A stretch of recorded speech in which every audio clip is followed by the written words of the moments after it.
Hi guys, this is your faculty, Ranganathan SVN Kondala, and I'm back again to give you a new perspective on an important location in medieval Indian history.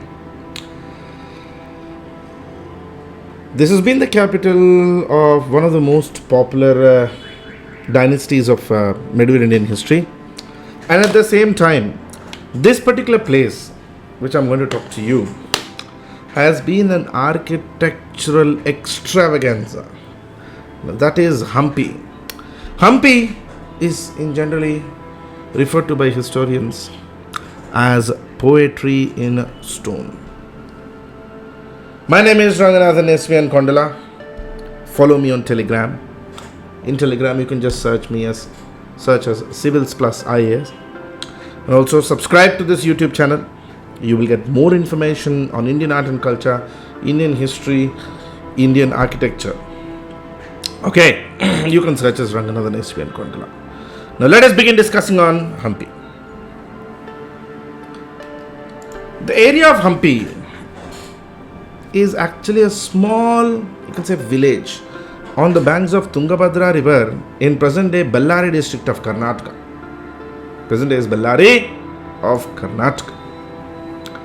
It's a well-known pilgrim place, has been linked to many epics, particularly Ramayana.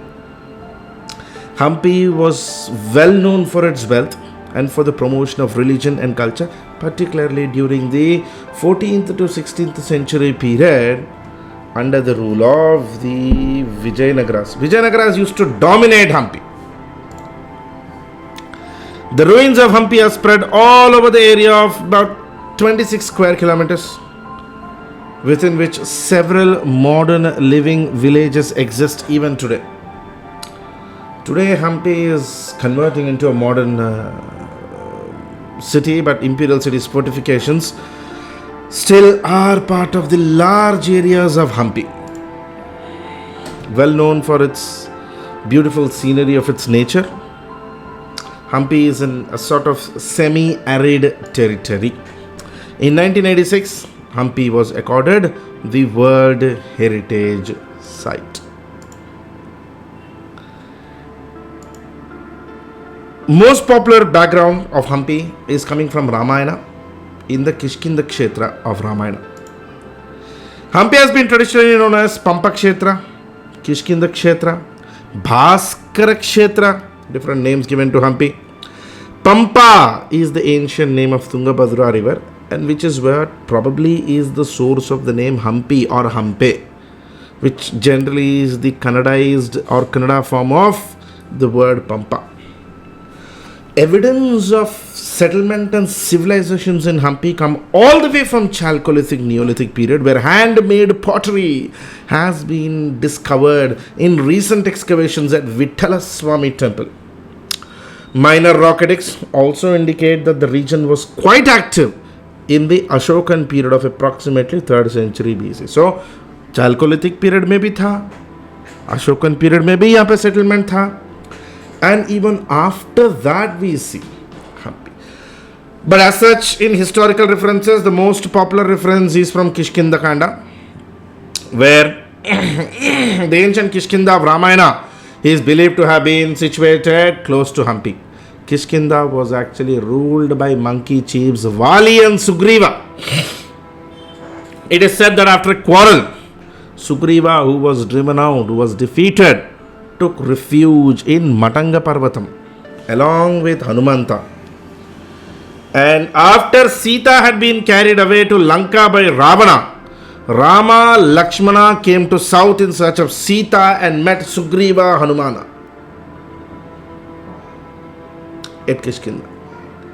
Rama eventually killed Vali, restored Sugriva to his kingdom, and then stayed in Malyavanta hill, awaiting the results of Hanumanta's search for Sita in Lanka.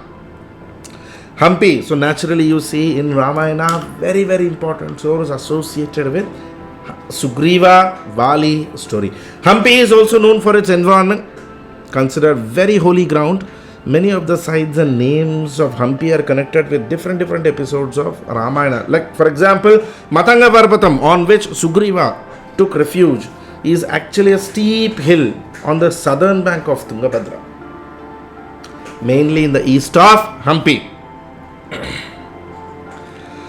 Now, that's the old story. Malyavata hill on which Rama stayed is on the road to Kampili and has a Raghunatha temple with an image of Ramayana, one of the earliest images of Rama from Ramayana. A huge mound of scorious ash in the adjacent village of Nimbapuram is believed to be the cremated remains of Vali. After defeating Vali, after Vali's death, his body seems to have been cremated also in this region.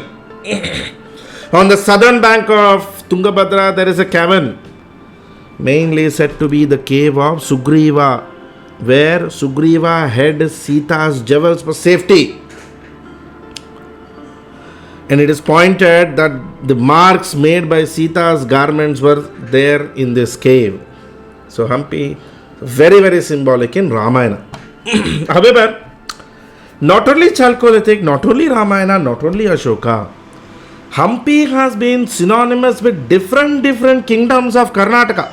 Now that may be Kadambas, the Chalukyas of Badami, the Rashtrakutas, the Chalukyas of Kalyani, Hoysala, Yadavas. Consistently, ek ke baad ek, Hampi has had historical reference with different kingdoms. In the first half of 14th century, South India, Malik Kafur, a general of Alauddin Khilji, entered the Deccan Tracts. In an attempt of southern powers to resist these advances, finally resulted in the growth of a great kingdom called the Vijayanagara Empire, which then continued to rule for next 400 years. The empire eventually rose to huge heights of strength, won the admiration of contemporary visitors. In fact, Hampi under Vijayanagara was so popular that from Italians to contemporary Arabs and Persians, everybody visited Vijayanagara during Hampi. The accounts of Abdur Razak, a Persian traveler, Niccolo di Conti, a Venetian merchant, both of them visited the rule of Devaraya II in 1422 to 1446 period. Even recorded the achievements of Vijayanagara's great architects and sculptors. In fact, the Vithala Swami temple complex, the stone chariot temple are exceptional examples, even as mentioned by Niccolo di Conti and Abdur Razak of Persia. Devaraya II's reign ended in 1446. However, after this, for a brief period, there were a series of decline, series of incapable rulers, weak rulers. Foreigners made many inroads, political murders, a lot of things happened. Up until in 1505 when Veera Narasimha became the king after the imprisoned boy king Immadi Narasanayaka was murdered, and the third or Tuluva dynasty began. It was in 1505 Tuluva dynasty began, and Tuluva dynasty's greatest pinnacle was Sri Krishna Devaraya, commonly called Muru Rayara Ganda, Kannada Rajya Rama Ramana, Andhra Bhoja, Andhra Pitamaha, Sri Krishna Devaraya. Multiple titles. Greatest period, in fact, Sri Krishna Devaraya's rule from 1509 to 1529 is considered the pinnacle of Vijayanagara's climax. With the beginning of Sri Krishna Devaraya's rule, the empire passed through the golden age, extending its control from southern India as far as Gajapatis of Odisha. Krishna Devaraya maintained very close diplomatic relations with Portuguese on the west coast, at the same time suppressing all the Diwani kingdoms of the central India, like the Bahmani Sultanates. Krishna Devaraya was an accomplished scholar, writer. Amuktamalida was his greatest character painting or character sketch book of an ideal monarch and the principles of political administration that are to be followed. In fact, Amuktamalida has the same value to Sri Krishna Devaraya and the Vijayanagaras as with Ardhashastra of Kautilya by Mauryas. Krishna Devaraya was also a liberal patron of arts and literature. His court was graced by 8 greatest scholars known as Ashtadhiggajas, who contributed significantly to Telugu literature. In fact, Krishna Devaraya's rule embellished the capital city and is also known for adding a huge Narasimha figure in Hampi. Krishnadevaraya's rule also had the visit by Duarte Barbarossa. In fact, Duarte Barbosa was the cousin of Ferdinand Magellan.